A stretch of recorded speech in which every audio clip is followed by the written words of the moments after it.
La culture est-elle la nature de l'homme? La nature de l'homme ne peut s'accomplir que dans la société. Cette nature est moins une nature innée, comme l'instinct chez l'animal, qu'une nature acquise. L'animal a une hérédité, l'homme reçoit un héritage. Au départ, ce qui définit l'homme est une structure de possibilités, possibilités qui s'actualisent diversement selon les circonstances, la condition minimale étant que l'enfant se développe en milieu humain. L'homme n'a pas une nature intangible avec des caractères éternels, il a, ou plutôt il est, une histoire. De même, Rousseau montre que l'état de nature n'a jamais existé, qu'il ne peut être qu'un instrument d'analyse dont la finalité est d'essayer de cerner ce que la société a apporté à l'humanité. Ce que montre également Rousseau, c'est que la communication est essentielle au développement de l'homme et que celui-ci se caractérise par un instinct de perfectionnement.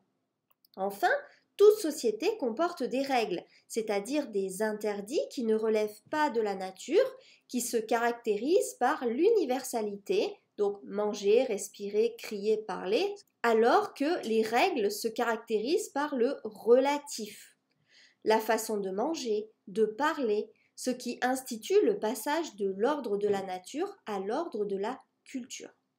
Cependant, dire ceci ne revient pas à enfermer l'homme dans sa culture, à dire que tout est culture.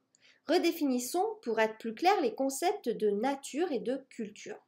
Ce qui est acquis, c'est que la nature, au sens d'une essence prédéterminée, antérieure à la société, n'existe pas. Mais la nature, au sens d'une universalité de la condition humaine, ne peut-elle être envisagée?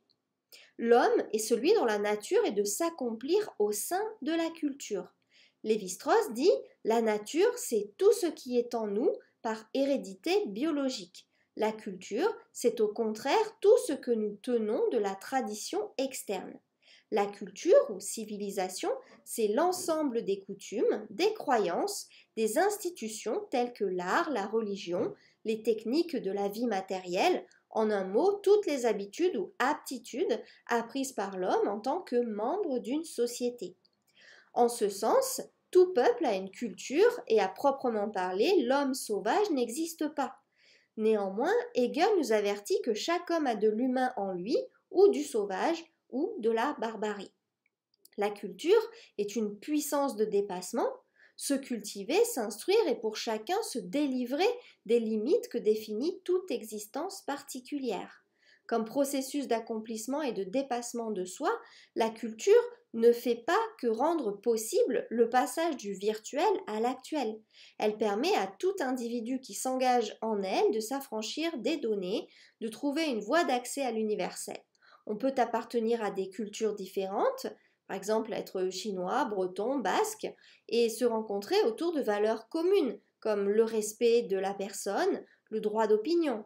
Se cultiver de ce point de vue, c'est non seulement s'approprier les données d'une culture déterminée, mais aussi dépasser celle-ci à travers une réflexion qui s'interroge sur ses propres fondements.